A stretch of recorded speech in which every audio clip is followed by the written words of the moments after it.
Hello, ghouls, and welcome to the 30th episode of the Shrouded in Darkness podcast. I cannot believe we're at episode 30. If you're following along by seasons, this is actually episode 10 of season 2.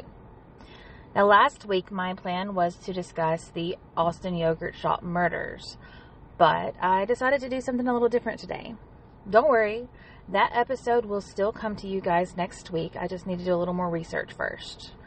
So instead, if you've been listening to the podcast since the beginning, then you know I'm also a writer and published author. I published my first story in January of 2021 on Amazon. It's called The Intruder, and it's nothing like my other stories. Everything else I've published has been more of the romance, romantic comedies, contemporary romance, that kind of genre. And I'll be honest, ghouls, my editor at the time did such an amazing job with The Intruder. I fell in love with my own story, and I just had to publish it.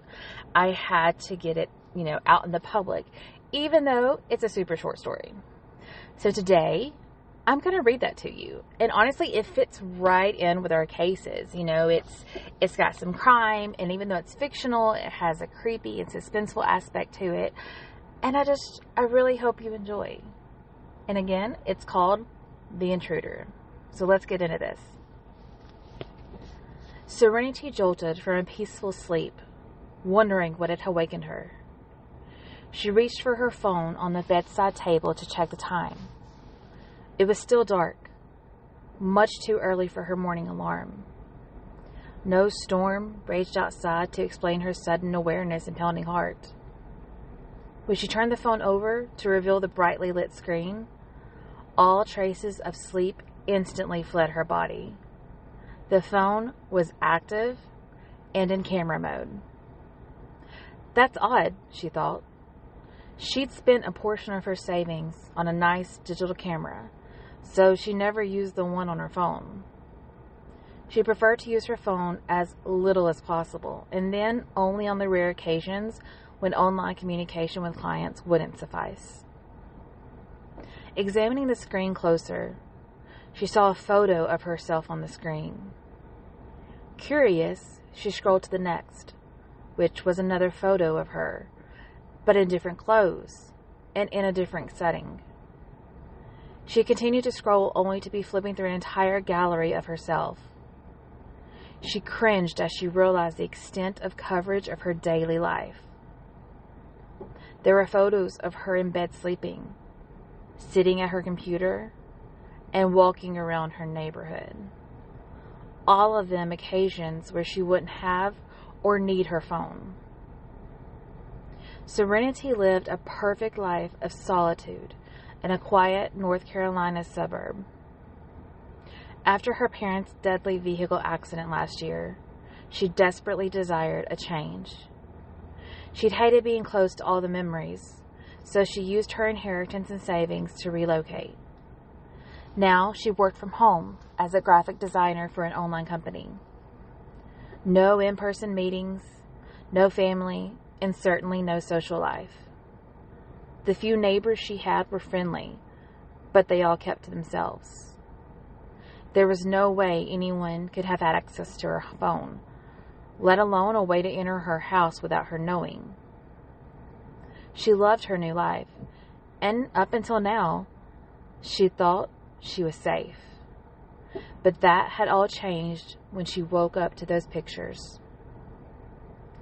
She continued scrolling through the gallery of photos, all the way to the last one. An image of someone staring into the camera, wearing a black hoodie and a horrifying white mask with only the eyes visible. Those dark eyes stared at her. So terrifying, she dropped her phone in panic. Throwing on old jeans, she grabbed her handbag and cell phone, and within minutes was inside her car, headed to the police station. Her heart pounded so loudly she could feel the pressure of it against her eardrums. The reality of the situation hit her like a brick, causing her foot to press harder on the gas pedal. It felt like she'd been driving for hours when she finally pulled to a screeching halt in front of the police station, which, in reality, was only a few short miles from her home. After filing her report at the station, she was accompanied by 2 deputies back to her house. A thorough search of every room yielded no evidence of anyone else having been there. No signs of tampered doors or windows. Nothing missing or out of place. No clues were visible on her phone or in the pictures. It was as if it were all a dream, except for the pictures.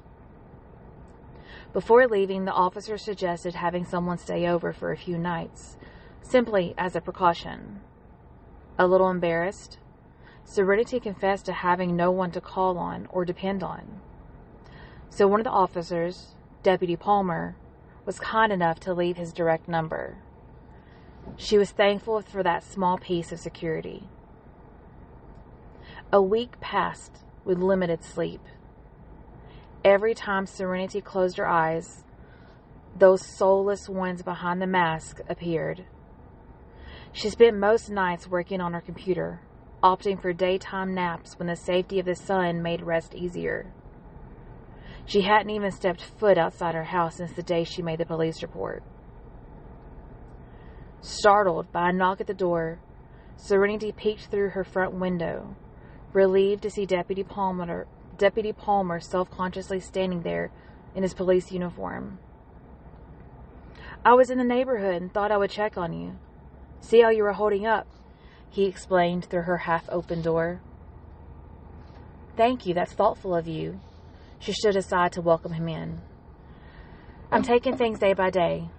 I still feel like I'm living a crazy nightmare that I can't snap out of. I'm baffled by the whole thing. I'm such a private person, always have been. I suppose that's why I have no one to call on during something like this. It sickens me to think about it. How someone could intrude on someone's life like that. Who does that?"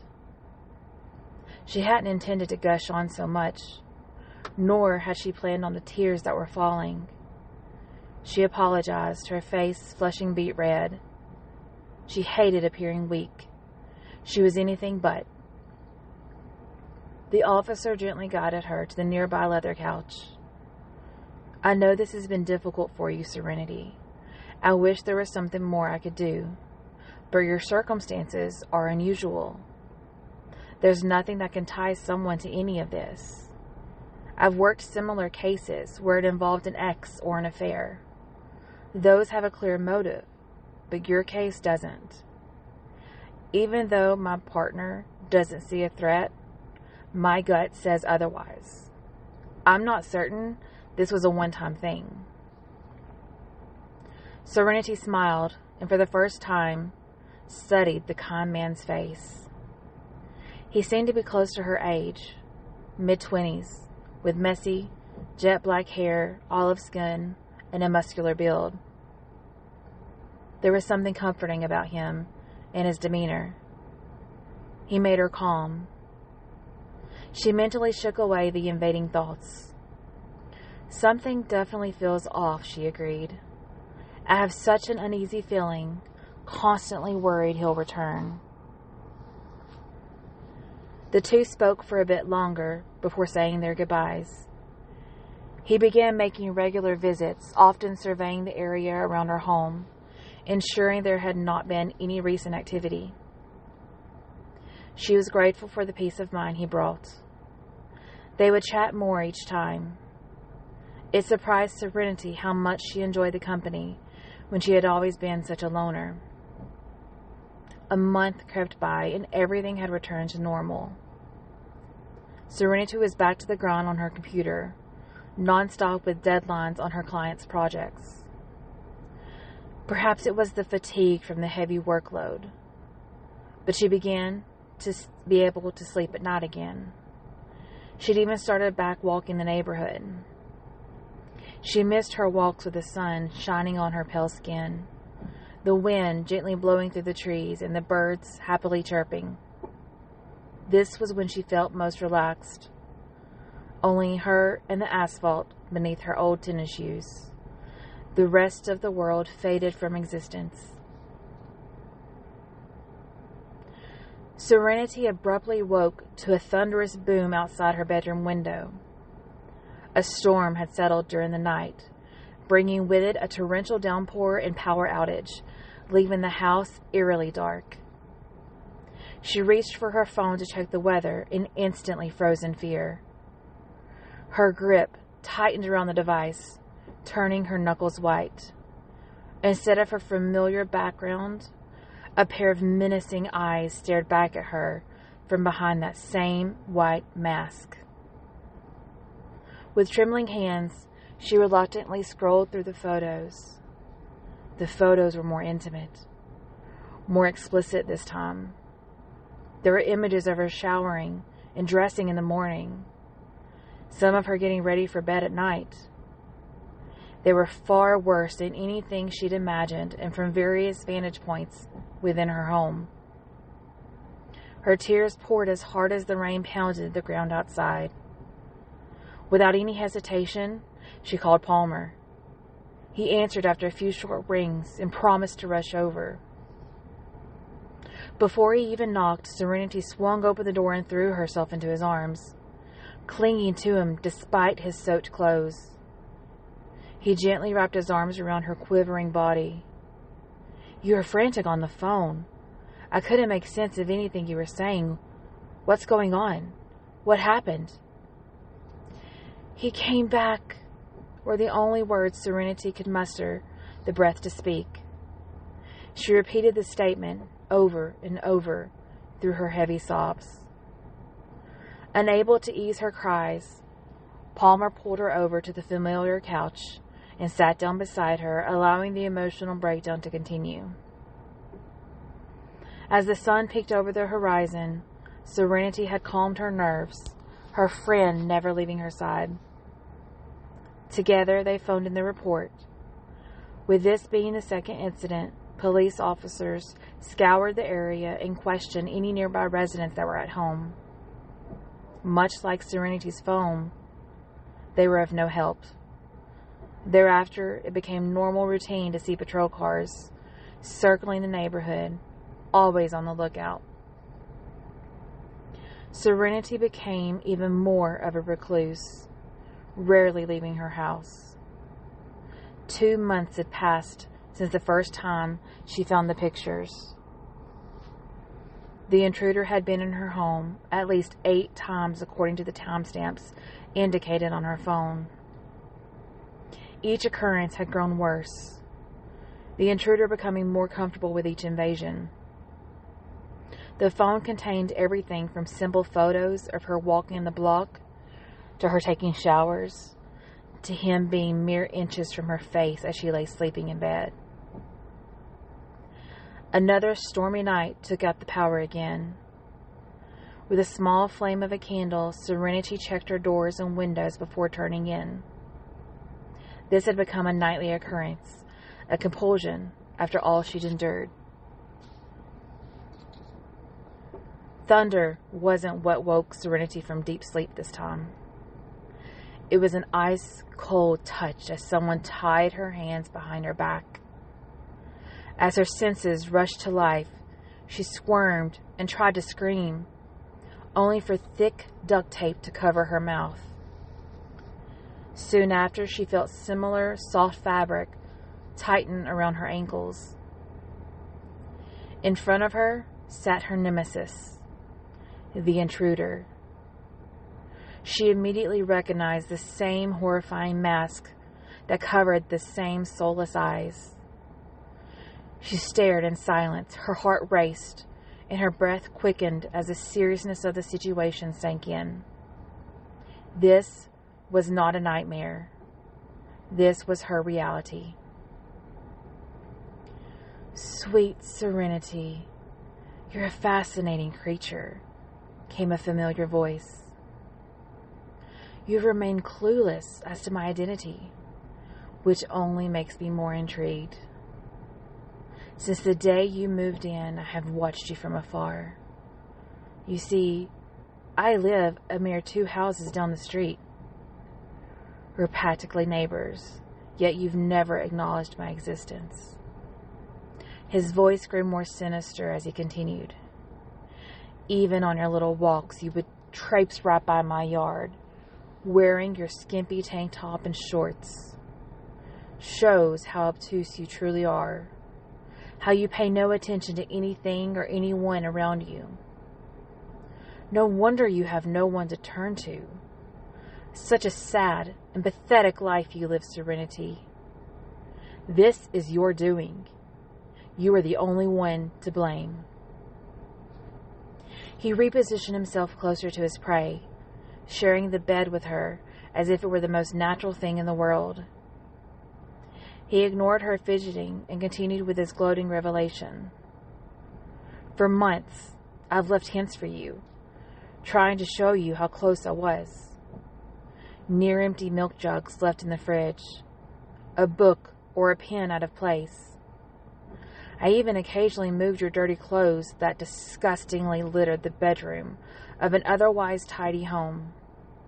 Still, you remained oblivious. You've been so wrapped up in your own selfish little world, Serenity. That's when the idea came.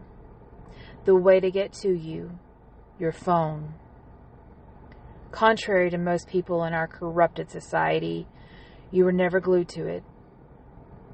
This meant you would notice the smallest of changes on it. So I began taking pictures. Oh, I took much pleasure in studying you day after day. It was satisfying." He dragged out the last word as he raked his dry lips across Serenity's face. She tensed and pleaded with her eyes, begging him to stop. Her stomach twisted into knots. Bile rose to her throat. Her eyes instinctively closed, wishing the moment would end. The intruder shook her rigid body. "No, my dear, I need your full attention." "We haven't gotten to the best part," he hissed. "Aren't you the least bit curious about who I am?" He slowly lifted his mask, confirming the identity she had not wanted to believe. Serenity immediately shifted backward. Her mouth twitched beneath the tape. Her shoulders tensed. She shook her head in disbelief, her muffled scream barely a moan. He edged even closer to her and, with a playful laugh, said, "Surprised? I was thrilled to be assigned to your case. What are the odds? I had been in your home many times, mind you. But to have permission?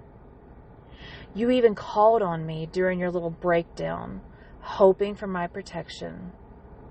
Quite poetic, don't you think?" She glared at the man before her, the one person she'd allowed herself to trust. Palmer. Deputy Palmer was the intruder.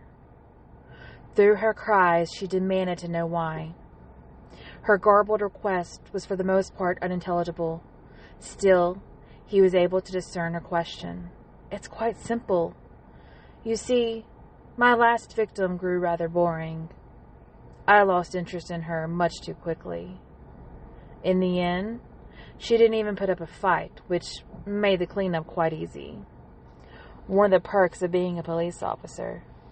I know my way around a crime scene and what's looked for. So I know what I need to make disappear. And as luck would have it, you were the next to move in. Welcome to the neighborhood, Serenity. It's a nice, quiet place." The end.